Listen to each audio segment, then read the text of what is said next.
Hello students, I am Rajesh More. Today we are learning a chapter Mathematical Logic, exercise 1.1a.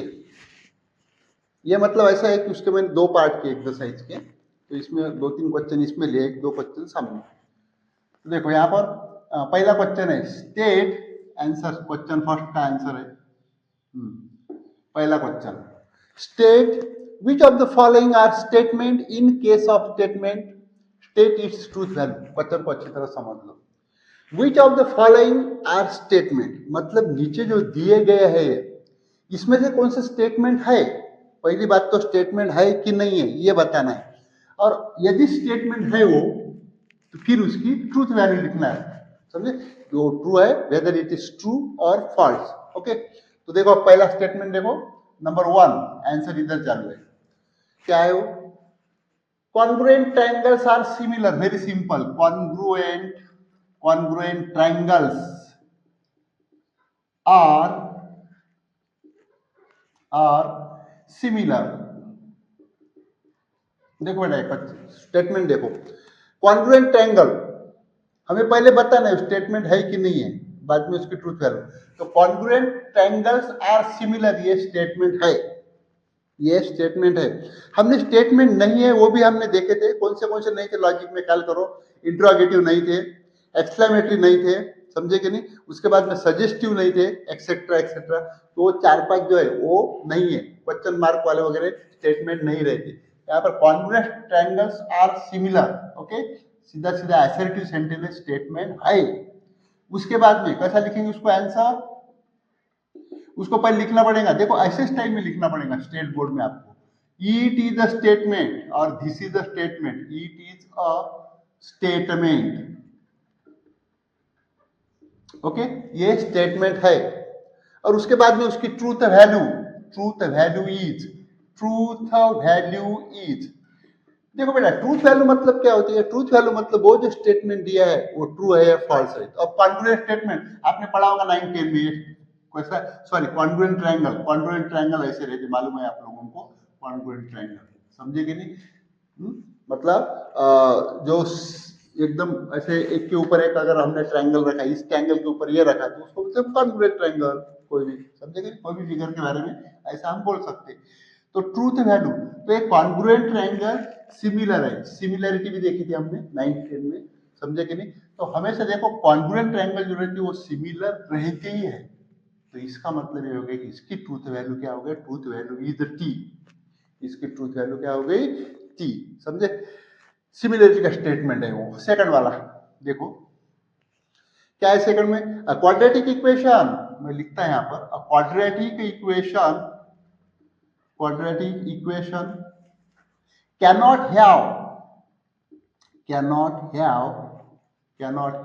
more than two roots, okay. सबसे पहले ये statement है कि नहीं है, okay. Answer this is लिख सकते, इट इज भी लिख सकते, पहले ऐसे स्टाइल में लिखना है, मार्क मिलेंगे। Quadratic equation cannot have more than 2 roots, समझे? स्टेटमेंट है कि नहीं? तो स्टेटमेंट है पहली बात, क्योंकि जो नहीं है वो भी मैंने बता दिया आपको कौन से नहीं है, तो समझे कि नहीं? वो लिख के दिया। तो पहली बात क्या है? This is statement, this is a statement, ये क्या है? ये स्टेटमेंट है, समझे? अब दूसरी बात, इसकी ट्रूथ वैल्यू देखेंगे। Truth value is, truth value is, truth value मतलब वो सेंटेंस ट्रू है या फॉल्स है, वेदर इट इज रॉन्ग और करेक्ट, ओके। तो इसकी ट्रूथ वैल्यू देखो, क्वाड्रेटिक इक्वेशन आपको मालूम है, समझे कि नहीं? ऐसे टाइप के रहते हैं, एक्स स्क्वायर प्लस और ट्वाइस एक्स प्लस 6 वगैरह वगैरह, ऐसे टाइप के रहते, इक्वल टू 0, समझे कि नहीं? तो ये ऐसे टाइप के क्वाड्रेटिक इक्वेशन रहते, ओके। तो ये जो है क्वाड्रेटिक इक्वेशन, क्या बोल रहे हैं? Quadratic equation can not have more than 2 roots. Roots माने क्या हो गया? देखो रूट बोल तो क्या है? रूट बोल तो उसका सॉल्यूशन होता है, हल करो, सॉल्यूशन जो हम आखिरी में निकालते हैं ना, उसकी वैल्यू, आंसर जिसको बोलते हैं, समझे कि नहीं? वो सॉल्यूशन, रूट। तो उसको क्वाड्रेटिक, ये क्या कर रहा है स्टेटमेंट?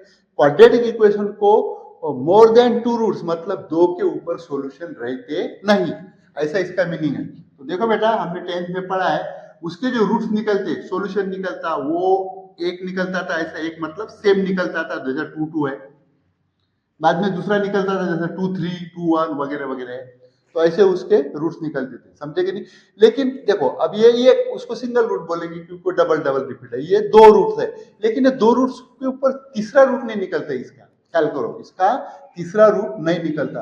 वही बता रहे quadratic equation can not have more than two roots, मतलब उसके ऊपर वो दो रूट के ऊपर उसके दो रूट्स के मतलब दो सॉल्यूशन के ऊपर उसके सॉल्यूशन रहते नहीं, तो ये ट्रूथ है, ट्रूथ वैल्यू इज टी, ऐसे टाइप है। समझ में आ रहा है। थर्ड वाला देखो, थर्ड वाला सेंटेंस क्या है वो, कैन यू, आपको ऐसा ही लिखना पड़ेगा जैसा हमें लिख रहा है, can you speak in Marathi, can you speak in Marathi. देखो अब ये पहली बात तो बताना है कि स्टेटमेंट है कि नहीं, और बाद में अगर यदि स्टेटमेंट है तो उसकी ट्रूथ वैल्यू, नहीं है तो उसकी ट्रूथ वैल्यू नहीं है। Can you speak in Marathi, अब सीधा सीधा दिख रहा है, ये जो है ये वर्बल क्वेश्चन, क्या है ये वर्बल क्वेश्चन है, वर्ब से चालू होने वाला क्वेश्चन है, समझे कि नहीं। तो मैंने पहले बता दिया कि इंट्रोगेटिव जो है क्वेश्चन वाले जो है वो अपने लॉजिक पे स्टेटमेंट में आते नहीं, समझे कि नहीं, मतलब ये स्टेटमेंट नहीं है।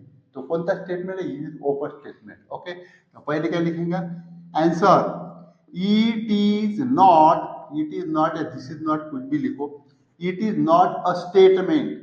पहली बात तो यह स्टेटमेंट नहीं है, ओके, स्टेटमेंट नहीं है। अब बेटा अगर स्टेटमेंट नहीं रहता तो उसकी ट्रूथ वैल्यू रहेंगी क्या, रहेंगी नहीं उसकी truth value. Okay, truth value का कोई मतलब ही नहीं है, तो यहाँ पे क्या लिख देंगे, ट्रूथ वैल्यू का लिखो ही मत, डायरेक्ट लिखो यहाँ पे it is an open statement, open sentence, sorry not statement, open sentence, ये क्या है, ओपन सेंटेंस है, समझे कि नहीं। तो ये ऐसे टाइप में ओपन सेंटेंस का ऐसा लिखते हैं, it is not a statement, it is an open sentence. Okay, एक एक दो दो मार्क का लिए रहता हूँ, समझे कि नहीं, करके रखना पड़ता है, शुरुआत है उसकी। नंतर देखो बाद में चौथे नंबर पे कैसा है, चौथे नंबर का स्टेटमेंट कैसा है वो, x square minus 6 - 7 when x is equal to 7, देखो ये स्टेटमेंट ही है, x square -6x - 7 equal to 0, okay, when x is equal to 7 ऐसा लिखा हुआ है, स्टेटमेंट ही है, मैथमेटिकल स्टेटमेंट है, समझे कि नहीं। तो इसको पहले लिखेंगे आंसर, स्टेटमेंट तो है ही वो, समझे कि मैथमेटिकल स्टेटमेंट है। दिस इज अ स्टेटमेंट, ये क्या है भाई, स्टेटमेंट है, दिस इज अ स्टेटमेंट।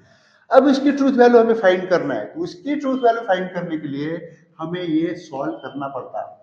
क्या बोल रहे हैं, उनका कहना क्या है कि हमने क्वाड्रेटिक इक्वेशन दिया है आपको, अब इसमें when x is equal to 7, मतलब सीधा सीधा है कि इसका रूट कोई 7 आता क्या, देखेंगे हम आता कि नहीं आता, तो समझे। तो कैसा हो, उसको सॉल्व करो पहले, x square -6x - 7 that equal to 0, quadratic equation you know that, solve करते कैसा करते हैं, -7 लास्ट टर्म है, ओके, ये जो बीच की टर्म है मिडिल टर्म, ये कैसे आने को ना, इसका जो सम वो जो है वो -6 आने को ना, तो हम कैसा उसको सॉल्व करते थे, देखो -7 उसके फैक्टर +1, -7 और +1 कितना हो गया भाई, ये -6 आगे, और -7 इंटू 1 कितना हो गया, उसका मल्टीप्लीकेशन -7, समझे कि नहीं। ये आ गया इसका प्रोडक्ट और ये आ गया इसका मिडिल टर्म, आ गया इसकी सम। तो ऐसे टाइप में हम सॉल्व करते हैं ना क्वाड्रेटिक इक्वेशन, तो इसके फैक्टर कितने गिर गए वो देखो, उसके ऐसा हो गया उसके factor, that is x - 7 in one bracket and x + 1 in second bracket, ऐसे ही लिखते ना, -7 और -1 को x - 1 in one bracket, x + 1 second bracket, okay. इसको सॉल्व करेंगे, what is this, that is x - 7 is equal to 0 और x + 1 is equal to 0, okay. तो यहाँ पे क्या मिल रहा है, x इज इक्वल टू 7 मिल रहा है मुझे, और x इज इक्वल टू कितना मिल रहा है, -1 मिल रहा है, समझे कि नहीं, x इज इक्वल टू 7 मिल रहा है और x इज इक्वल टू -1 मिल रहा है, तो वही ना, x इज इक्वल टू 7 यहाँ पे है, मतलब यहाँ पर आ गया x इज इक्वल टू 7, समझे कि नहीं, ये इसका x इज इक्वल टू 7 आ गया। तो क्या लिखेंगे इसकी, दैट इज क्या होगा इसका truth value, truth value is t, इसकी ट्रूथ वैल्यू कितनी हो गई भाई, t हो गई, समझे कि नहीं, x इज इक्वल टू 7 आ गया यहाँ पर, समझे। तो ये ऐसे टाइप के जो रहते वो उसको कैसा करना है कि पहले स्टेटमेंट है कि नहीं बताना है, और बाद में अगर स्टेटमेंट नहीं रहेगा तो फिर उसको लिखना है कि ओपन स्टेटमेंट है या वगैरह वगैरह, समझे?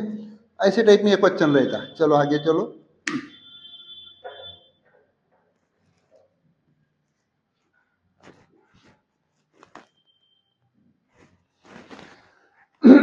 सेकंड वाला क्वेश्चन देखो। सेकंड क्वेश्चन क्या है, पढ़ो क्वेश्चन कैसा है। Right the following compound in symbolic form. बहुत सिंपल सिंपल है, एक एक दो दो मार्क के लिए आते रहते हैं, समझे? थोड़ा मालूम होना अपने को, एक सीटी में वगैरह पूछते रहते हैं। सिंपल सिंपल क्वेश्चन है, तो चैप्टर ही सिंपल है, अच्छी तरह तैयार करो। क्वेश्चन 2, उसका आंसर देख रहे हो। क्वेश्चन 2 नंबर 1 कैसा है वो। Right the following compound statement. Compound statement होना इसको, कंपाउंड स्टेटमेंट है, कंपाउंड स्टेटमेंट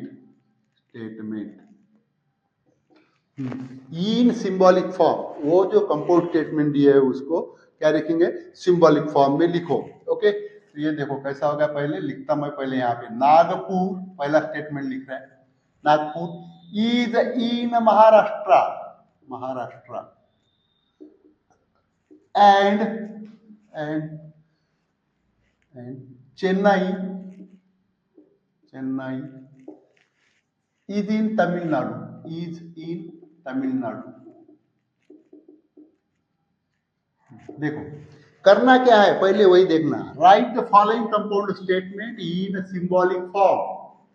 नीचे जो दिए गए स्टेटमेंट है वो कैसा लिखो, सिंबॉलिक फॉर्म में लिखो, समझे कि नहीं? ये क्वेश्चन है उसका, लिख क्या था। तो इसकी मेथड है, वो मेथड से करना पड़ेगा। आंसर यहाँ से स्टार्ट है उसका, समझे? तो सबसे पहले क्या करेंगे, सिंबॉलिक फॉर्म में देखो बेटा, सिंबॉलिक फॉर्म में लिखना है अपने को।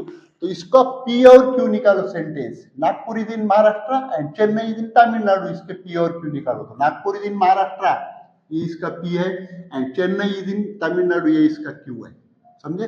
तो पहले पी स्टेटमेंट हम उसको मेंशन करेंगे। P Nagpur is in Maharashtra, Nagpur is in Maharashtra, बराबर, नागपुर महाराष्ट्र में। और दूसरा क्यू सेंटेंस क्या निकल रहा है उसका, क्यू यानी Chennai is in Tamil Nadu, Chennai is in Tamil Nadu. Okay, very simple. दो निकाल लिया हमने, पी निकाल लिया, Nagpur is in Maharashtra, and Q निकाल लिया, चेन्नई इज इन तमिलनाडु। ठीक है, सिंबॉलिक फॉर्म लिखना है।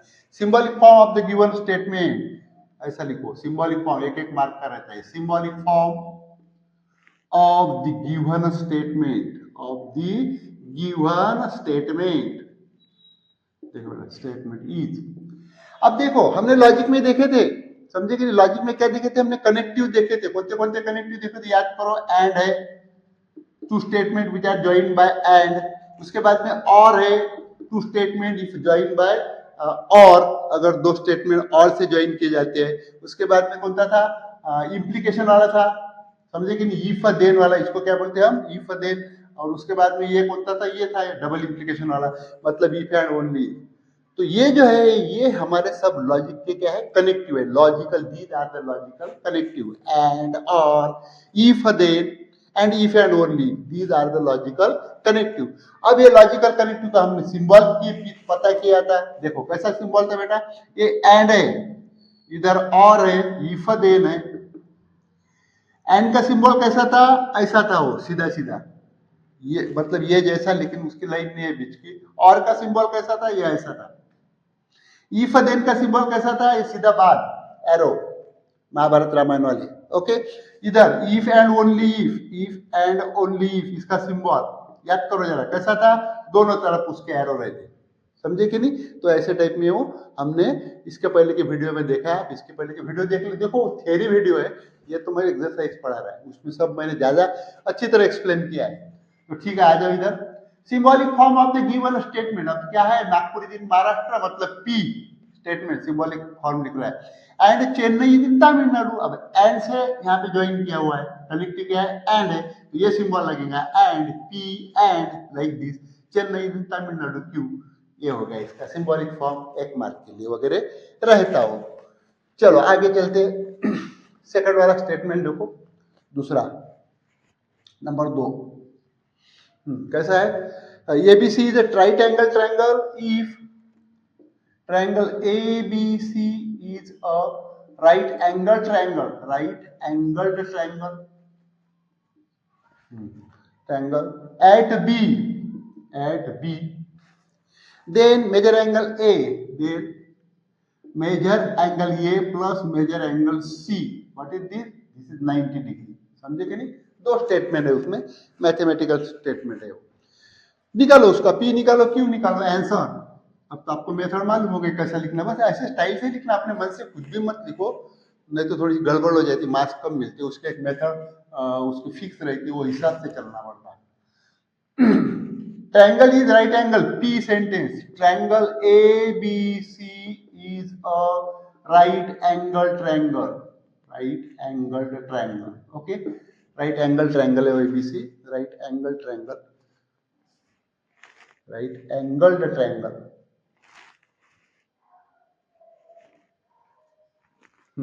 चलो एंगल, दूसरा पी क्यू स्टेटमेंट कौन सा निकलेगा, Q, that is Q is कैसा, major angle A plus major angle C that equal to 90 डिग्री। मालूम है आप लोगों को, एबीसी अगर ऐसा है ना, एबीसी ए बी सी, समझे कि नहीं? तो ये अगर राइट एंगल ट्रायंगल है तो इसका क्या रहता है, ये तो 90 का डिग्री का रहते हैं, मालूम है, और ये जो दोनों बचे हुए जो रहते हैं एंगल, ये क्या रहते हैं, इसकी सम 90 रहती है ना, ये और सी की, बस वही है वो, दूसरा कुछ नहीं है, तो बता दिया तुमको। तो चलो अब क्या कर दिया, इसका सिंबॉलिक फॉर्म लिखेंगे। Symbolic form is, symbolic form of given statement is, इसी तरह लिखना पड़ता। तो पहला कौन सा है वो, ABC right angle triangle that is p. दूसरा कौन सा स्टेटमेंट है, measure angle A plus major angle c is equal to 90 that we have q, okay.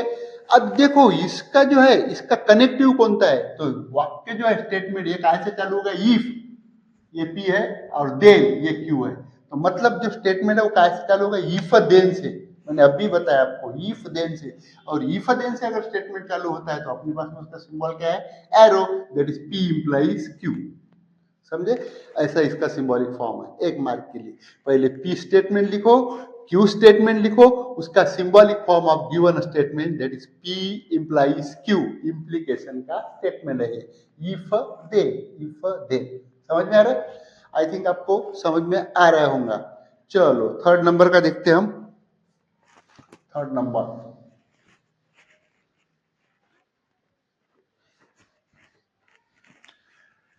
चलो कौन सा स्टेटमेंट थर्ड नंबर पे, right the following compound statement in a symbolic form, कौन सा है भाई, थर्ड नंबर पे देखो, नंबर थर्ड कैसा है, the triangle is isosceles, the triangle is isosceles,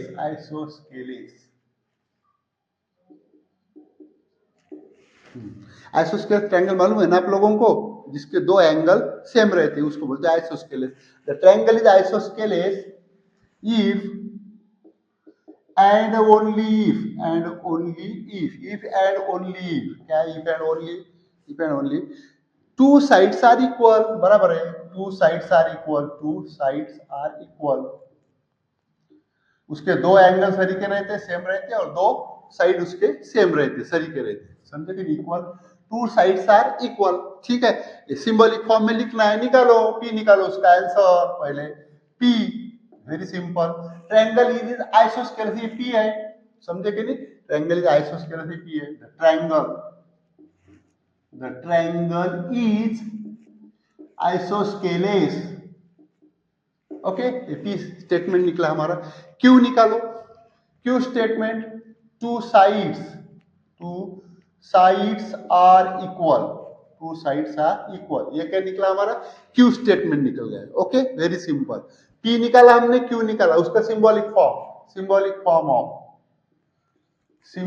form of the given statement, is symbolic form लिखेंगे, पी ए क्यू है।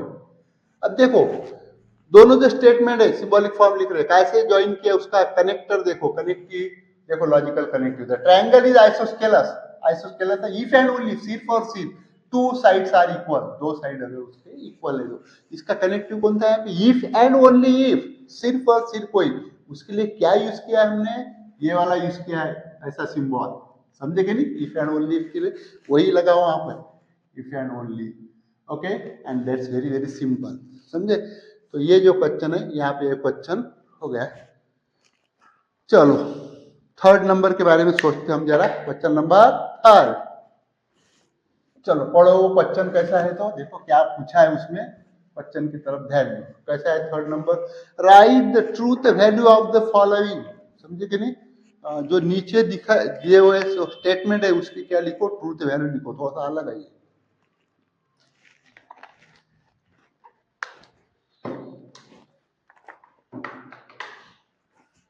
देखो ट्रूथ वैल्यू निकालना है अपने को, क्वेश्चन नंबर 3।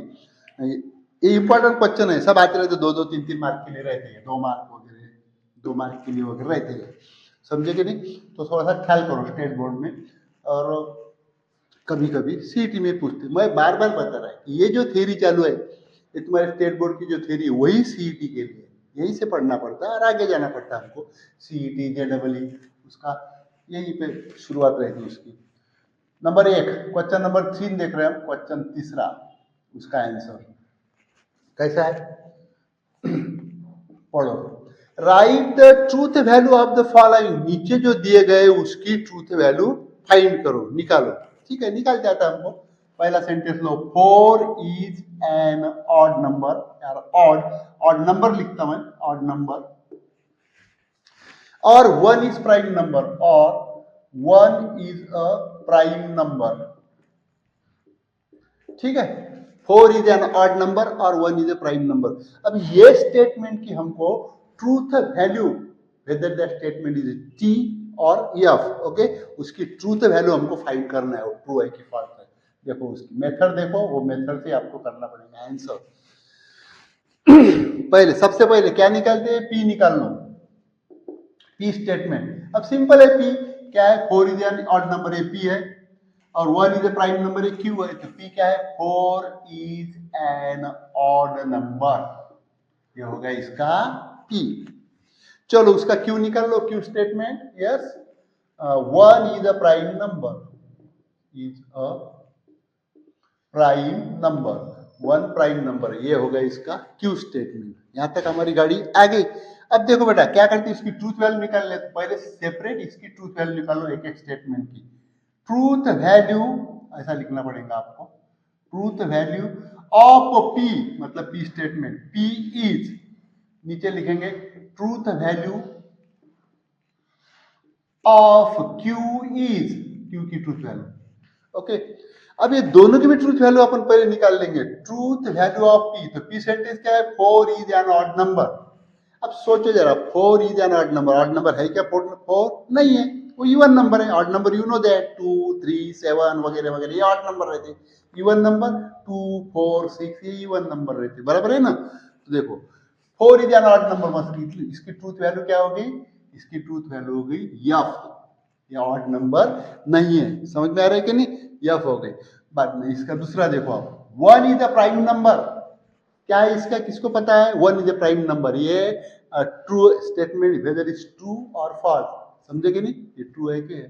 तो देखो मैं बार बार बताते रहता, प्राइम 1 जो है वो प्राइम भी नहीं है और कंपोजिट भी नहीं है, ख्याल करना, प्राइम भी नहीं है और कंपोजिट भी नहीं है।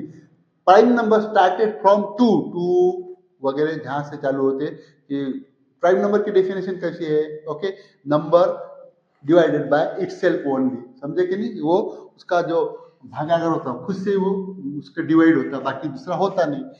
Truth value of Q is, truth value of Q, तो क्यू कैसा है, 1 is a prime number, prime number है क्या, नहीं है, प्राइम नंबर स्टार्ट फ्रॉम 2, तो यहाँ पे लिखेंगे truth value of Q is F, I wrong है सेंटेंस है, एफ, उसकी ट्रूथ वैल्यू हो गया यहाँ तक, truth value of Q is F.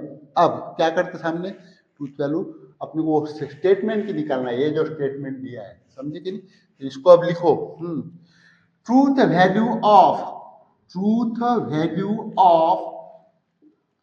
देखो बेटा स्टेटमेंट कौन सा है, अब स्टेटमेंट का कनेक्टिव क्या है यहाँ पे और है, पहले उसको लिखो, वो स्टेटमेंट लिखना पड़ता ना, ट्रूथ वैल्यू ऑफ पी और क्यू इज, ऐसा चलेंगे, समझिए ऐसे स्टाइल में लिखना पड़ेगा, 1-2 मार्क का रहता हो, समझे कि नहीं, स्टेट बोर्ड में ऐसा ही लिखो तो मार्क मिलेंगे, अपने मन से लिखेंगे कुछ भी गड़बड़ किया तो मार्क नहीं है। ट्रूथ वैल्यू ऑफ पी और क्यू, ठीक है, तो अब पी और क्यू अपन डिसाइड करेंगे। देखो आर के टेबल में चले जाओ, थोड़ा कल पढ़ाए ना इसके पहले थ्योरी में, देखो जरा, तो और में क्या पढ़ा है हमने, और में ऐसा पढ़ा है F and that equal to F, मतलब और का जो स्टेटमेंट है P is F, Q is F, then P और Q वो जो स्टेटमेंट रहता है उसका आंसर क्या आता है, यफ आता है, यफ ऐसा ख्याल में रखा था ना हमने, यफ और, समझे, यफ बराबर है, बाद में ठीक है यहाँ तक। तो अब यहाँ पे P और Q मतलब ये यफ है और ये यफ आ जाएगा, तो इसका आंसर क्या आएगा, यफ दैट इज यफ, समझे कि नहीं, तो इसकी जो ट्रूथ वैल्यू है P और Q कितनी आ रही, यफ, समझे, ऐसे टाइप में वो चलता है। सेकंड वाला देखो दूसरा, right the truth value of the following, नीचे ट्रूथ वैल्यू देखो, मिल्क इज व्हाइट, कनेक्टिव कोणता है, logical connective, if and only if sky is blue, चलो सबसे पहले क्या करेंगे, उसका P और Q स्टेटमेंट निकालो, P और Q, milk is white P है, स्काई इज ब्लू Q है, तो मिल्क इज व्हाइट, दूसरा स्काई इज ब्लू, ठीक है। अब क्या करते हैं, अब दोनों की भी ट्रूथ वैल्यू निकाल लेंगे, ट्रूथ वैल्यू ऑफ P की truth value, milk is white, milk जो है दूध हमेशा कैसा रहता है, सफेद रहता है, मिल्क इज व्हाइट, तो इसकी ट्रूथ वैल्यू क्या हो गई, P, मतलब ट्रू है सेंटेंस, एंड दूसरा निकाल लो, एंड दूसरा कौन सा है, sky is blue, truth value of Q is, बेटा स्काई हमेशा क्या रहता, स्काई ब्लू रहता, स्काई क्या रहता, आकाश जो रहता है वो नीला रहता, समझे कि नहीं, स्काई इज ब्लू, तो इसकी भी ट्रूथ वैल्यू क्या हो गई, T, ओके। अब यहां तक हमारा आ गया, अब लिखो लास्ट वाला, मतलब इसका ट्रूथ वैल्यू ऑफ कौन सा स्टेटमेंट है वो, ट्रूथ वैल्यू ऑफ, अब ये P और ये Q, तो ये ज्वाइनिंग क्या है इसमें, इफ एंड ओनली, मतलब ये जो स्टेटमेंट है कौन सा है, बाय कंडीशनल, समझे कि नहीं, बाय कंडीशनल स्टेटमेंट है, इसको इफ एंड ओनली से हम उसको ज्वाइन करते थे, तो उसका इफ एंड ओनली का कैसा है, सिंबल ऐसा है, इज। अब बाय कंडीशन में जाओ, बाय कंडीशन का याद करो थोड़ा सा, बाय कंडीशनल, समझे कि नहीं, थोड़ा सा याद करो उसका कैसा रहता था बाय कंडीशन में दो बातें देखी थी हमने, कैसा, समझे, P है, बाय कंडीशन Q है, समझे कि नहीं, तो हमने क्या देखा था वहां पे, एक देखा था हमने T, मतलब पहला ट्रू है, दूसरा ट्रू है, तो तीसरा ट्रू, ओके, हमने ऐसा याद रखा है उसको। दूसरा देखा था हमने यफ और T, वो टेबल में, बाय कंडीशनल के टेबल में, समझे ना, बाय कंडीशनल के टेबल में, ट्रूथ टेबल में हमने ऐसा देखा था, पहला ट्रू, दूसरा ट्रू, तो तीसरा ट्रू, पहला फॉल्स, दूसरा फॉल्स, तीसरा फॉल्स, बाकी except all entry in the last column will be F, ऐसा हमने देखा था, ओके। तो याद करो यहाँ पर, तो यहाँ पे देखो P की ट्रूथ वैल्यू कितनी आ गई, T, मैं यहाँ पर लिखता, P की ट्रूथ वैल्यू कितनी है, T, डबल इम्प्लीकेशन, और Q की ट्रूथ वैल्यू कितनी है, Q की ट्रूथ वैल्यू कितनी है, T, ठीक है। तो अब अभी मैंने बताया आपको, तो उसमें बाय कंडीशन में कैसा है, पहला ट्रू, दूसरा ट्रू, तीसरा ट्रू, समझे कि नहीं, तो ये हिसाब से कितना आएगा, T, ऐसा आएगा, समझे, तो ये हो गया, फिर truth value of P and Q, इसका T है, इसका T है, P डबल इम्प्लीकेशन Q, तो ये हो गया इसका T, ऐसा टाइप में, इसका आंसर क्या हो गया, T। तो ऐसे टाइप में इसकी ट्रूथ वैल्यू हम फाइंड करते रहते, समझ में आ रहा है। चलो 1-2 कर लेता मैं, एक आधा होमवर्क को दे देता। देखो पहला नंबर कौन सा है वो,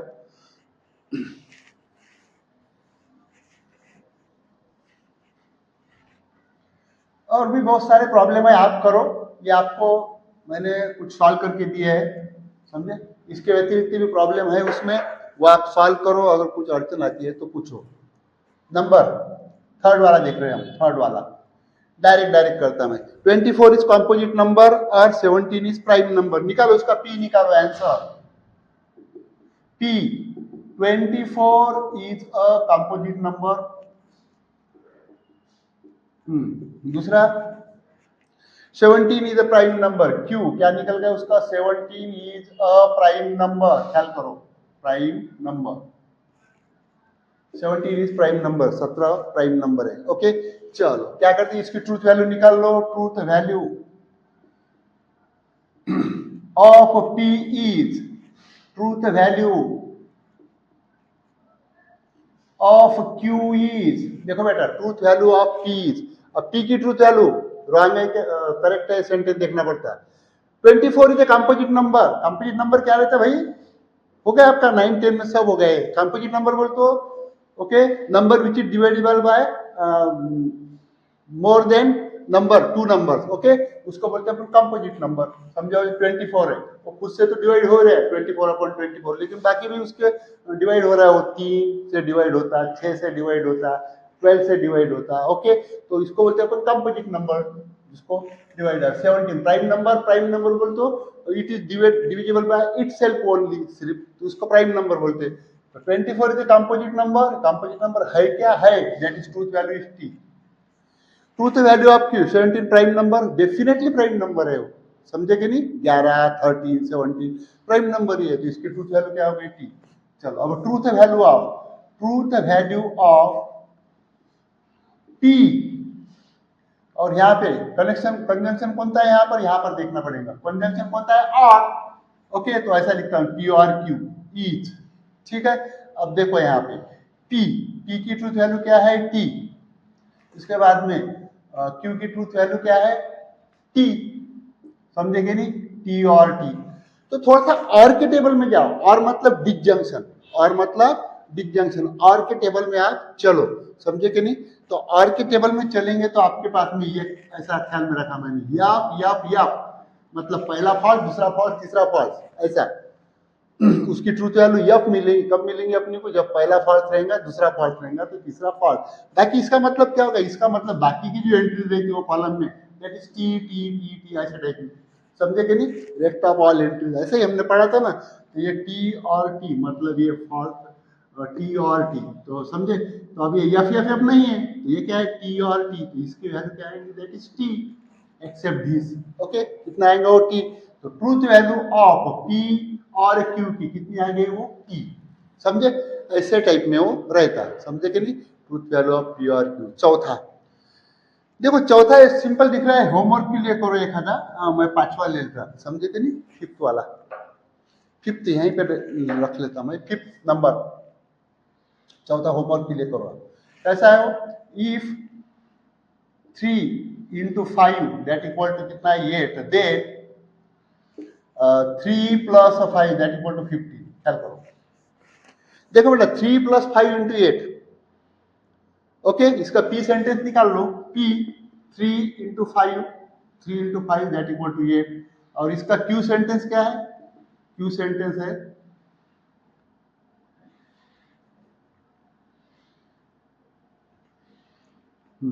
क्यू कितना है, 3 plus 5 दैट इक्वल टू 50, ऐसा क्यू है, समझे। अब क्या करते हैं, सिंबॉलिक फॉर्म, उसका ट्रूथ वैल्यू निकाल, दोनों की भी truth value of P is, truth value of Q is, दोनों की भी ट्रूथ वैल्यू निकालेंगे पी की। अब देख लो स्टेटमेंट, देख लो जरा सा, लॉजिक मैथमेटिकल स्टेटमेंट है वो, 3 into 5 8 है, ओके। अब यहाँ पे 3 बजे 15 15 हो रहे, मतलब लेफ्ट हैंड साइड ये 8 है, राइट हैंड साइड 8 है, तो ये इक्वल है कि नहीं है, मतलब ये रॉन्ग सेंटेंस है, इसकी ट्रूथ वैल्यू क्या आ जाएंगे या ऑफ। उसके बाद में ट्रूथ वैल्यू 3 plus 5, यहाँ पे 5 और 3 8, और इधर कितने 15 हो रहे, ये लेफ्ट हैंड साइड 8 है और ये 15 है, ये बराबर है कि सेंटेंस नहीं है, रॉन्ग है, मतलब इसकी ट्रूथ वैल्यू क्या हो गई या ऑफ। समझ में आ रहा है ना। अब देखो आखिरी में क्या लिखेंगे, ट्रूथ वैल्यू, मतलब सेंटेंस की ट्रूथ वैल्यू ऑफ। अब सेंटेंस देखो कैसा है वो, इफ देन का सेंटेंस है, देखो ना भाई, इफ देन है करेक्टर, तो पी इंप्लाइज क्यू ऐसा रहेगा वो, पी इंप्लाइज क्यू, समझे। Truth value of P implies Q is, देखेंगे हम। तो देखो अब इम्प्लीकेशन का याद करो ना भैया, इम्प्लीकेशन, इम्प्लीकेशन में क्या रखा था मैंने यार, ऐसा रखा है मैंने यार, कैसा, टी एफ एफ, बराबर है क्या नहीं, पहला ट्रू, दूसरा फॉल्स, तो तीसरा फॉल्स, ये मैंने रखा है यार इम्प्लीकेशन में, पहला ट्रू, दूसरा फॉल्स, तीसरा फॉल्स। बाकी बाकी क्या है, एक्सेप्ट अगर ऐसा नहीं रहता तो पूरी की पूरी जो एंट्री रहती वो क्या रहेंगी, टी टी टी ऐसा रहेंगे। ऐसा अगर पेयर नहीं रहता, मतलब पहला ट्रू, दूसरा फॉल्स, तो तीसरा फॉल्स, तो बाकी एंट्री क्या रहेंगी सब, टी टी टी टी। तो अब यहाँ पर देखो, तो यहाँ पे ट्रूथ वैल्यू ऑफ पी की कितनी है, एफ है इंप्लाइज, इधर क्यू की कितनी है, एफ है, ओके। तो देखो तो ये क्या रहेगा, एफ एफ एफ क्या रहेगा, ये टी रहेगा, क्योंकि अपने अपने पास हमने याद क्या किया, ऐसा याद किया ना, टी एफ या इम्प्लीकेशन, पहला ट्रू, दूसरा फॉल्स, तीसरा फॉल्स, ओके। तो ये नहीं है, ये नहीं है, तो मतलब ये टी है, तो इसके P implies Q, value of P implies Q कितनी रहेंगी, टी, समझे कि नहीं। तो ऐसे टाइप में ये रहते, तो ऐसे एक एक दो मार्क के लिए रहते, ठीक है, ओके, थैंक यू। अगर आपको मेरे वीडियोस पसंद आते हैं तो सब्सक्राइब करो, शेयर करो, दोस्तों को बताओ अपने।